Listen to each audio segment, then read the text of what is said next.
मुख्यमंत्री धामी ने किया अमृत महोत्सव डिजिटल प्रदर्शनी का उद्घाटन। प्रशिक्षु आईएएस को दी शुभकामनाएं। कहा, आप सबकी हिस्सेदारी देश के अलग अलग हिस्सों में ला सकती है बड़ा बदलाव।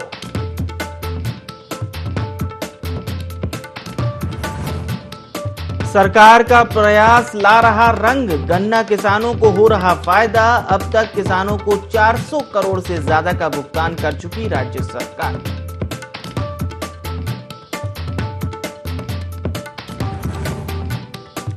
अग्निपथ योजना के खिलाफ कांग्रेस ने 70 विधानसभाओं में किया योजना के विरोध में सत्याग्रह। केंद्र सरकार पर युवाओं के भविष्य के साथ खिलवाड़ करने का लगाया आरोप।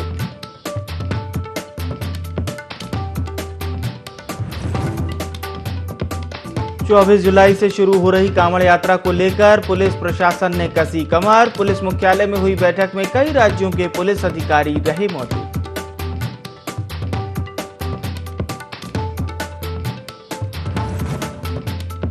और आजादी के अमृत महोत्सव में सांख्यिकी विभाग ने शुरू की पहल। देहरादून समेत आसपास के 22 कॉलेजों के छात्रों ने किया क्विज प्रतियोगिता में भाग। कई बच्चों को किया गया पुरस्कृत।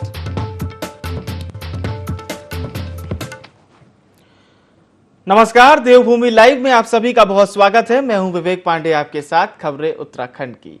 मसूरी के लाल बहादुर शास्त्री राष्ट्रीय प्रशासनिक अकेडमी में अमृत महोत्सव डिजिटल प्रदर्शनी और आजादी का अमृत महोत्सव सेमिनार आयोजित किया गया, जिसका शुभारंभ करने खुद मुख्यमंत्री पुष्कर सिंह धामी पहुंचे।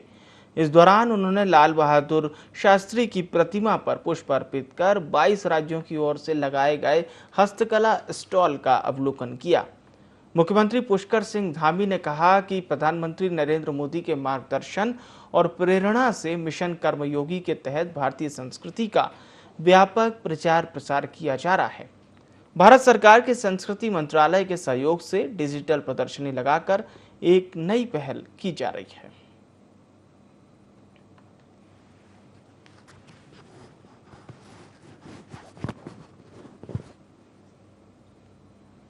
उत्तराखंड में गन्ना किसानों के मूल्य भुगतान को लेकर विपक्ष लगातार आवाज उठाता रहा है। इस बार गन्ना किसानों को उनकी मेहनत का मूल्य दे दिया गया है।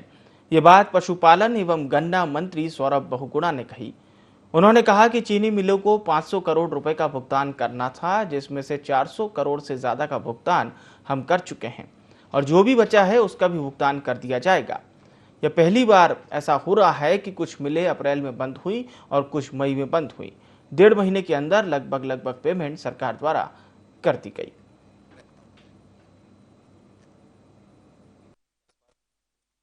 का जो हमारा सब 505 करोड़ का पेमेंट था ड्यू गन्ना किसानों का, उसमें से अभी तक हम लगभग 400 करोड़ का पेमेंट कर चुके हैं। 419 करोड़ के आसपास का पेमेंट कर चुके हैं। 50 करोड़ की ये किस्त हमको रिलीज करने के बाद की बात बता रहा हूँ, जो 1-2 दिन में हम रिलीज करेंगे। बजट हमारा स्वीकृत हो गया है। बजट मिलने के बाद जब हमको फंड मिलेगा तो हम सारा 505 करोड़ का जो 80 करोड़ का बैलेंस बचेगा वो हम क्लियर करेंगे। ये पहली बार ऐसा हो रहा है कि कुछ मिलें हमारी अप्रैल में बंद हुई, 17 अप्रैल के आसपास, कुछ हमारी फर्स्ट वीक मई में बंद हुई हैं। पहली बार ऐसा हो रहा है कि मई में बंद होने के बाद 505 करोड़ का पेमेंट 1.5 महीने के अंदर सरकार ने कर दिया है, करने जा रही है। आपने देखा जब भी सदन होता था, पिछली बार हम भी सदन में थे, विपक्ष ने हमेशा गन्ना किसानों का मुद्दा उठाया, यहाँ तक कि प्रदर्शन भी हुए विधानसभा के अंदर, लेकिन इस बार सदन चला, कभी भी गन्ना किसान की बात नहीं उठी। तो ये दिखाता है कि सरकार ने अच्छा काम किया है, गन्ना किसानों के हित में काम किया है और लगातार उनके पेमेंट हम दे भी रहे हैं।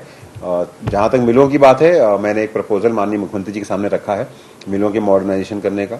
बहुत जल्द उन्होंने हमें आश्वासन दिया कि वो हमारे विभाग की समीक्षा बैठक लेंगे। आजादी के 75वें साल में भारत सरकार कई कार्यक्रमों का आयोजन करवा रही है, जहां लोगों को संस्कृति और गौरवशाली इतिहास के बारे में बताया जाएगा, जिसे मनाने के लिए भारत सरकार ने एक नई पहल की है। यह पहल उन लोगों को समर्पित है जिन्होंने भारत को उसकी विकासवादी यात्रा में अब तक लाने में एक महत्वपूर्ण भूमिका निभाई है। देहरादून में सांख्यिकी विभाग इसी महोत्सव के अंतर्गत एक क्विज का आयोजन करवाया गया। इसे लेकर दून यूनिवर्सिटी में कार्यक्रम का आयोजन हुआ, जिसमें 22 से ज्यादा कॉलेज के छात्रों ने भाग लिया। 2 राउंड में कराई गई इस प्रतियोगिता में चयनित छात्रों को इनाम भी बांटे गए।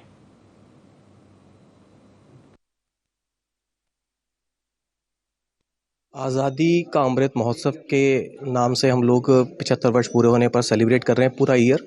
जिसमें हर एक अलग अलग वीक में अलग अलग मिनिस्ट्री को कुछ जन भागीदारी को बढ़ाने के लिए, कुछ लोगों से मिलने के लिए कुछ काम सौंपा गया है।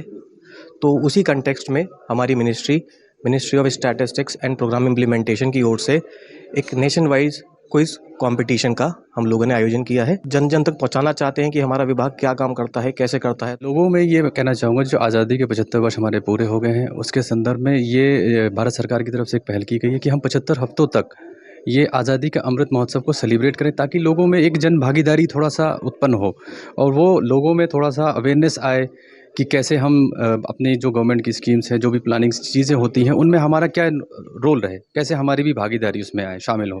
तो उसके लिए हमारी मंत्रालय की तरफ से ये एक एफर्ट किया गया है कि एक नेशन वाइड राष्ट्रव्यापी प्रश्नोत्तर प्रतियोगिता, नेशन वाइड क्विज कॉन्टेस्ट कराया जाए। वो हम आज यहाँ पे इस दिल्ली यूनिवर्सिटी के सीनेट हॉल में करवा रहे हैं। थराली में ब्लॉक कांग्रेस कमेटी ने उपजिलाधिकारी को राष्ट्रपति के नाम ज्ञापन सौंपा और केंद्र सरकार पर जांच एजेंसियों के माध्यम से पार्टी के शीर्ष नेताओं पर मनमाने ढंग से पूछताछ के आरोप लगाए। तहसील परिसर में कांग्रेस कार्यकर्ताओं ने इकट्ठे होकर सांकेतिक मौन धरना दिया। आरोप है कि सीबीआई और ईडी जैसी एजेंसियों का केंद्र सरकार दुरुपयोग कर रही है। इस मौके पर ब्लॉक कांग्रेस अध्यक्ष विनोद रावत ने अग्निपथ योजना को लेकर भी सरकार पर हमला किया। उन्होंने कहा कि मोदी सरकार अब सेना का भी निजीकरण करना चाहती है।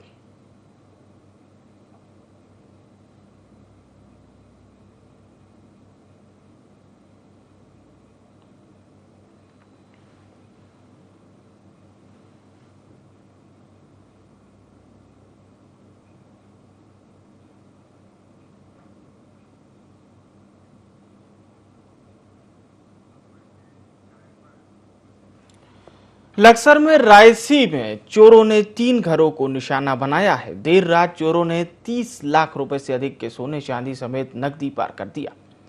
चोरी का शिकार हुए पीड़ित ग्रामीणों का कहना है कि नशीला पदार्थ सुंघाकर चोरी की वारदात को अंजाम दिया गया। इससे पहले भी कई बड़ी चोरियां हुई हैं, जिनका पुलिस अब तक खुलासा नहीं कर पाई है। हालांकि पुलिस ने मामला दर्ज कर लिया है, जांच जारी है।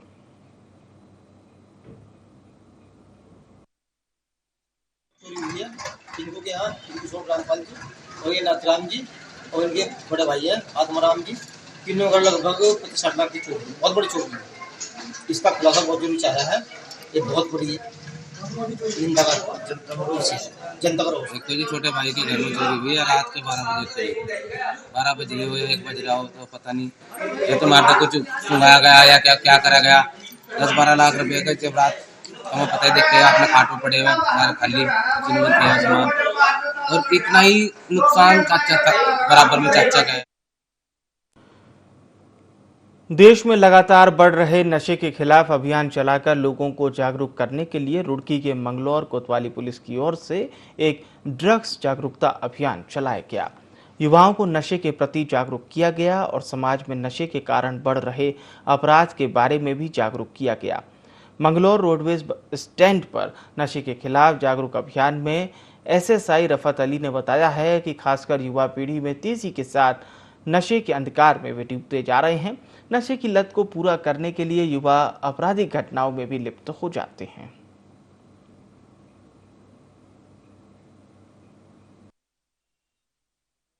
जागरूकता अभियान चलाया गया है। इसमें जो है नौजवानों को तथा नशा करने वालों को और अन्य नौजवानों को समझाया गया कि ड्रग्स करने से क्या नुकसान है, उसका क्या दुष्परिणाम होंगे, और अगर कोई नशा संबंधी कोई बेचता है तो उसके बारे में बताया गया कि आप थाने पे गुप्त रूप से सूचना दे सकते हैं, उसके खिलाफ कार्रवाई होगी, तथा नशा न करने के संबंध में कसम दिलवाई गई कि कोई नशा नहीं। अंतर्राष्ट्रीय नशा निषेध दिवस पर नैनीताल पुलिस की ओर से कई जगहों पर जन जागरूकता रैली निकाली गई। जिले में वरिष्ठ पुलिस अधीक्षक पंकज भट्ट ने नशा मुक्त समाज अभियान चलाने के निर्देश दिए, जिससे समाज में नशे की चेन को तोड़ा जा सके और युवाओं को नशे की आदत से छुटकारा मिले। इस रैली में मादक पदार्थों के सेवन से होने वाले मानसिक शारीरिक रोग के साथ ही आर्थिक नुकसान के खिलाफ नारेबाजी कर लोगों को जागरूक किया गया। इस दौरान पुलिस प्रशासन ने अवैध मादक पदार्थों की खरीद फरोख्त पर शिकायत के लिए एक हेल्पलाइन नंबर भी जारी किया। साथ ही युवाओं और स्कूली छात्र छात्राओं को नशे से दूर रहने की समझाइश दी।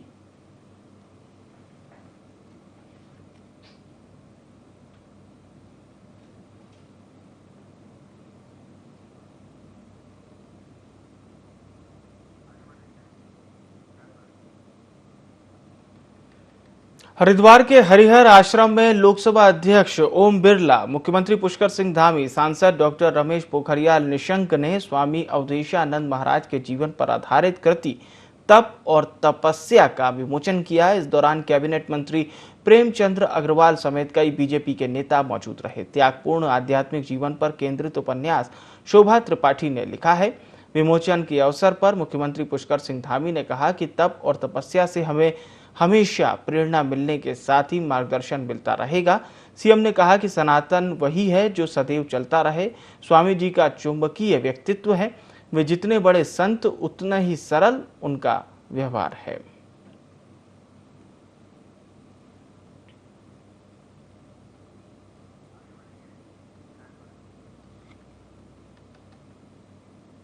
और चलिए अब बात करते हैं लोहाघाट की। बाराकोट ब्लॉक के गांव इंदुपुरी में सड़क का डामरीकरण किया जा रहा है, लेकिन घटिया काम होने के चलते क्षेत्रीय ग्रामीणों में खासा गुस्सा देखा गया।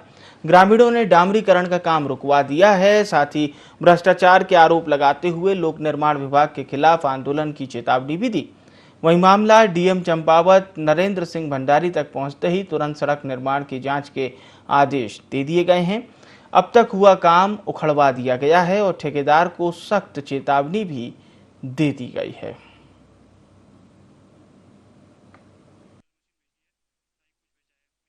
गांव रोड बनने से पहले चढ़ी भ्रष्टाचार की भेंट। रोड में ना जेई आता है ना ई आता है। बिना रोलर की सहायता से डामरीकरण प्रारंभ कर दिया गया है। ना रोड में अच्छे से नालियां बनी है और घटिया क्वालिटी का डामरीकरण किया जा रहा है। मिट्टी के ऊपर ठेकेदार द्वारा गुंडागर्दी से ही डामरीकरण प्रारंभ किया गया है। कल ये प्रकरण आया और मेरे द्वारा उसने जो काम किया था उस काम को मेरे द्वारा डिसमेंटल करवा दिया गया है आज, और ठेकेदार को चेतावनी दे दी गई है कि जब तक मेरी परमिशन न हो तब तक उस पर कोई भी आगे कार्य न किया जाए। मेरे पूरे स्टाफ को निर्देश दे दिए गए हैं कि कार्य जो भी हो उच्च गुणवत्ता का होगा। अगर उच्च गुणवत्ता का कार्य नहीं होगा तो उसके अनुसार उस पर कार्रवाई की जाएगी। अभी ये कार्य शुरू ही हुआ था, अभी तो कार्य शुरू हुआ है, इसलिए वो अभी रोक दिया गया है। उसके बाद ये मौसम अनुकूल होने पर ही इस पर कार्रवाई की जाएगी। जुलाई से कांवड़ यात्रा की शुरुआत होने जा रही है। हर साल लाखों की संख्या में भक्त उत्तराखंड गंगा का पानी भरने पहुंचते हैं। यात्रा 12 अगस्त तक चलेगी। इसे लेकर डीजीपी अशोक कुमार की अध्यक्षता में बैठक का आयोजन किया गया। बता दें कि बीते 2 सालों से कोरोना के चलते यात्रा नहीं हो पाई थी, जिसकी वजह से इस साल सामान्य से ज्यादा यात्रियों के पहुंचने की संभावना है। यात्रा के दौरान बड़ी संख्या में सिविल पुलिस और पीएसी फोर्स को तैनात किया जाएगा। बैठक में दिल्ली, यूपी, हरियाणा, हिमाचल प्रदेश, राजस्थान और चंडीगढ़ के वरिष्ठ पुलिस अधिकारी भी मौजूद रहे।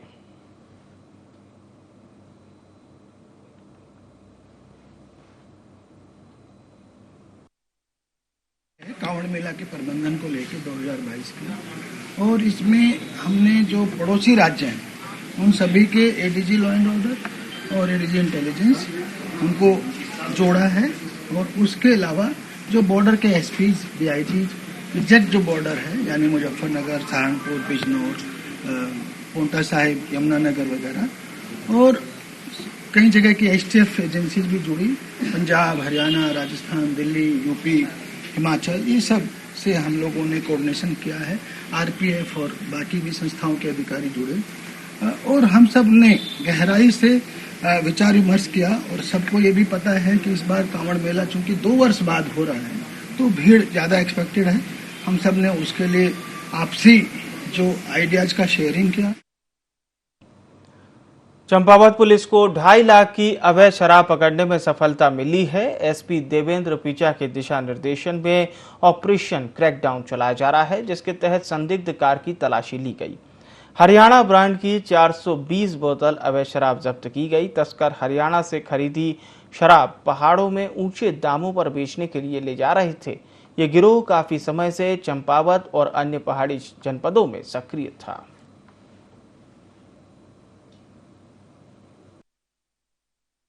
एक गाड़ी में 35 पेटी हरियाणा मार्का की जो ये शराब है वो पकड़ी है।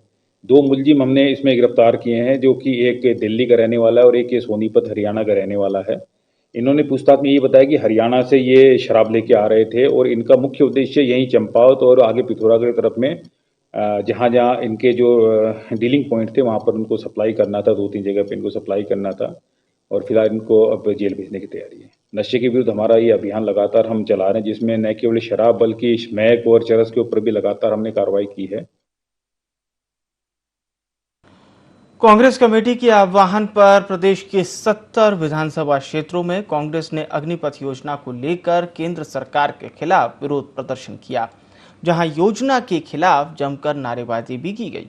देहरादून के राजपुर, रायपुर, कैंट और मसूरी विधानसभा क्षेत्र में सैकड़ों कांग्रेस कार्यकर्ता धरने पर बैठे। वहीं राजपुर रोड पर गांधी पार्क के बाहर धरने में कांग्रेस प्रदेश अध्यक्ष करण माहरा भी शामिल हुए और तत्काल योजना वापस लेने की मांग की। मोदी सरकार पर युवाओं के भविष्य से खिलवाड़ और बेरोजगारी बढ़ाने के आरोप भी लगाए।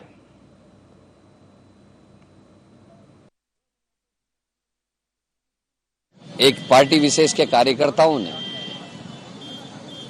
भेष बदल के आंदोलन में हिस्सा लिया और तोड़फोड़ की, जिससे उस आंदोलन को बदनाम किया जा सके। जब नौजवान अग्निपथ का विरोध कर रहे थे, उसमें मुझे शक है इस बात का कि एक दल विशेष या एक विचारधारा के लोगों ने उसमें प्रवेश करके ये आगजनी के काम और तोड़फोड़ के काम किए होंगे, जिससे उन नौजवानों के भविष्य के संग खिलवाड़ किया जा सके। उनके ऊपर मुकदमे दर्ज किए गए ताकि आंदोलन को दबाया जा सके। पूरे राष्ट्र में ये सत्याग्रह आंदोलन हमने किया है। हम मोदी जी से कहना चाहते हैं, आप जय जवान जय किसान के नारे के विरुद्ध खिलाफ हैं और आपने पहले किसानों को मारने की कोशिश की। 700 किसान जब मर गए तब किसान आंदोलन समाप्त हुआ और आपने वो फैसला वापस लिया। आज आप सैनिकों को मारना चाहते हैं, राष्ट्र के उन वीरों को मारना चाहते हैं जो राष्ट्र की सुरक्षा के लिए अपने प्राणों का सर्वोच्च बलिदान देने के लिए तैयार रहते थे। देहरादून के IRDT सभागार में 13वें आदिवासी युवा आदान प्रदान कार्यक्रम का आयोजन हुआ है। कैबिनेट मंत्री सुबोध उनियाल ने इस 7 दिवसीय कार्यक्रम का शुभारंभ किया। राज्य के नेहरू युवा केंद्र संगठन और भारत सरकार के खेल मंत्रालय की ओर से इसका आयोजन किया गया। इस दौरान कैबिनेट मंत्री सुबोध उनियाल ने कहा है कि उत्तराखंड में 72% वन क्षेत्र हैं। देश की मुख्यधारा से जुड़े राज्य में कूट कूट कर राष्ट्रवाद भरा हुआ है, इसीलिए उत्तराखंड प्रगति पथ पर अग्रसर है। वहीं छत्तीसगढ़ और झारखंड को लेकर कहा कि ये ऐसे राज्य हैं जो उत्तराखंड के साथ बने, लेकिन नक्सलवाद के कारण आज भी अपने लक्ष्य से पीछे हैं।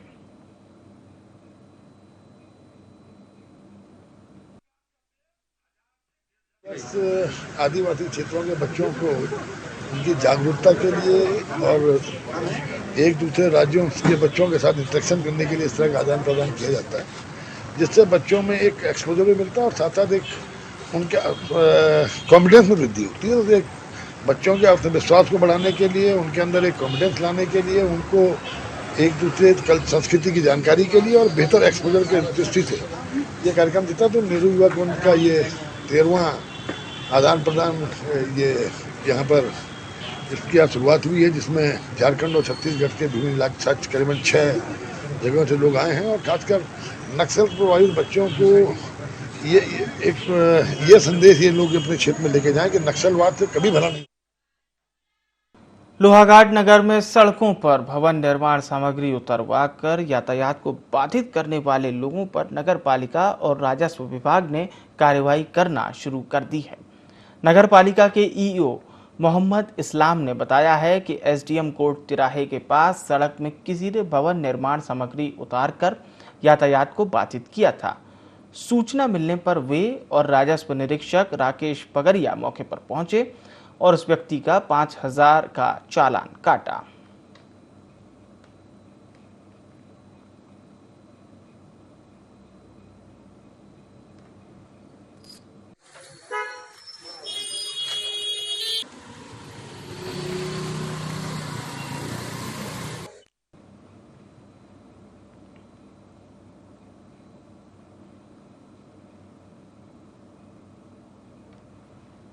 ने अपना मटेरियल जो है सार्वजनिक सड़क पर डाल दिया, जिससे सड़क बाधित हो गई थी और वाहन यातायात में भी बड़ी दिक्कतों का सामना करना पड़ रहा था। तो मौके पर हम गए, जाकर हमने देखा, उठवाने के निर्देश दिए और 5,000 रुपये का चालान उसका जो है किया। लोहाघाट नगर से लगी ग्राम सभा पाटन के चांदमारी पुल्ला रोड पर फेंका जा रहा कूड़ा अब लोगों के लिए मुसीबत बनता जा रहा है। कूड़े के स्थायी निस्तारण के लिए ग्राम प्रधान जानकी बोरा के नेतृत्व में एक बैठक का आयोजन किया गया, जहां ग्रामीणों ने अपने अपने सुझाव दिए।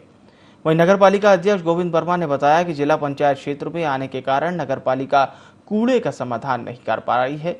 नगरपालिका में शामिल करने के लिए ग्रामीणों से क्षेत्र कार्यालय में प्रार्थना पत्र देने की सलाह दी गई। वहीं सभी को रोड पर कूड़ा कचरा न फेंकने की भी अपील की गई।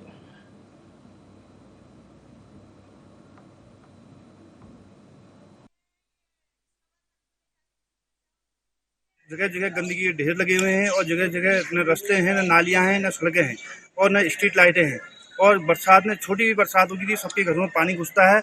इसको देखते हुए वहाँ एक सर्वसम्मति से प्रस्ताव पास हुआ कि हमें भी नगर पालिका में शामिल कर लिया जाए और साथ ही साथ जो अभी कूड़ा निस्तारण है, जब तक नगर पालिका में शामिल नहीं होता है, उसके प्रावधान के लिए वहाँ के लोगों ने एक मुहिम शुरू की कि हर घर से कुछ न कुछ शुल्क जमा कर करके जो भी उसमें खर्चा आएगा स्वच्छता अभियान में या गाड़ियाँ जाएंगी तो उसके लिए वो आपस में चंदा इकट्ठा कर करके जो भी खर्चा आएगा उसका वहन करेंगे। गदरपुर के नेशनल हाईवे 74 पर रिद्धि सिद्धि कंपनी के गोदाम में अचानक आग लग गई, जहां लाखों के नुकसान की आशंका जताई जा रही है। मौके पर पहुंची फायर ब्रिगेड ने 3 घंटों की कड़ी मशक्कत के बाद आग पर काबू पाया। वहीं एनडीआरएफ 15 बटालियन के 35 सदस्यों की टीम ने भी आग बुझाने में मदद की।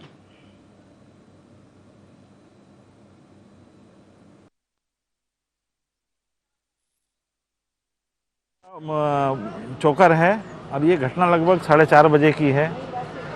5:30 बजे के आसपास गांव के कुछ लोग हल्ला काटते हुए सर आए भागते हुए, आग लग गई आग लग गई। उनकी आवाज़ सुनकर सब लोग लगभग गांव के आधा लोग ही पहुंच ही चुके थे यहाँ पर। उसके बाद यहाँ पर दमकल की गाड़ियाँ भी आ गई। एनडीआरएफ जो हमारे पड़ोस में है चीनी मिल में, वो लोग भी आए। उन्होंने अपनी पूरी कोशिश की और लगे हुए हैं, बुझा रहे हैं उस चीज़ को। उधम सिंह नगर के किच्छा में व्यापारी नेता के बेटे पर हमला होने से व्यापारियों में आक्रोश फैल गया। कोतवाली पहुंचे तमाम व्यापारियों ने हंगामा करते हुए आरोपियों के खिलाफ कड़ी कानूनी कार्रवाई किए जाने की मांग की है। फिलहाल पुलिस ने सीसीटीवी फुटेज को कब्जे में लेकर आरोपियों की तलाश शुरू कर दी है। घटना को लेकर व्यापारियों में खासा रोष देखने को मिल रहा है।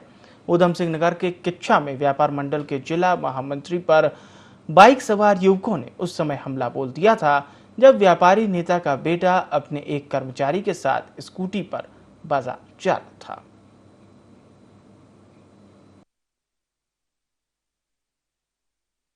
देखिए, ऐसा है कि पहले भी पूर्व में भी ऐसी घटनाएं हो चुकी हैं और ये शहर का एक माहौल ख़राब करने की कोशिश की जा रही है, जो कि बहुत ही निंदनीय है।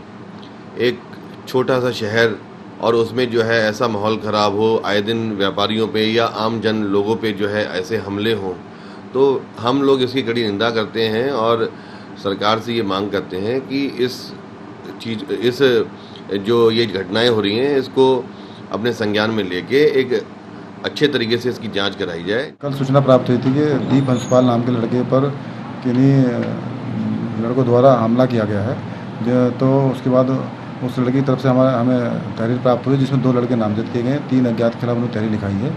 तो हमने मुकदमा पंजीकृत कर लिया है और जिन लड़कों ने मारपीट की है उन्हें चिन्हित करके उन्हें गिरफ्तार करके उनके विरुद्ध सख्त से कानूनी कार्रवाई की जाएगी। अराजकता करने वालों को बख्शा नहीं जाएगा। काराडूंगी विधानसभा के कोटाबाग क्षेत्र में बोर नदी पर बना झूला पुल जहां ग्रामीणों के लिए राहत साबित हो रहा है, तो वहीं पर्यटकों के लिए आकर्षण का केंद्र बनता जा रहा है। यहां झूला पुल बनने से ग्रामीणों के लिए 7 किलोमीटर के फासले का रास्ता अब मात्र 1 किलोमीटर तक ही रह गया है। इस झूला पुल बनने से ग्रामीणों और खासकर स्कूली विद्यार्थियों को काफी राहत मिली है। पूर्व प्रधान उमेश तिवारी और क्षेत्रीय विधायक बंशीधर भगत के सौजन्य से यहां बोर नदी पर झूला पुल का निर्माण होने से अब ग्रामीणों और स्कूली बच्चों को इसका फायदा मिलने लगा है।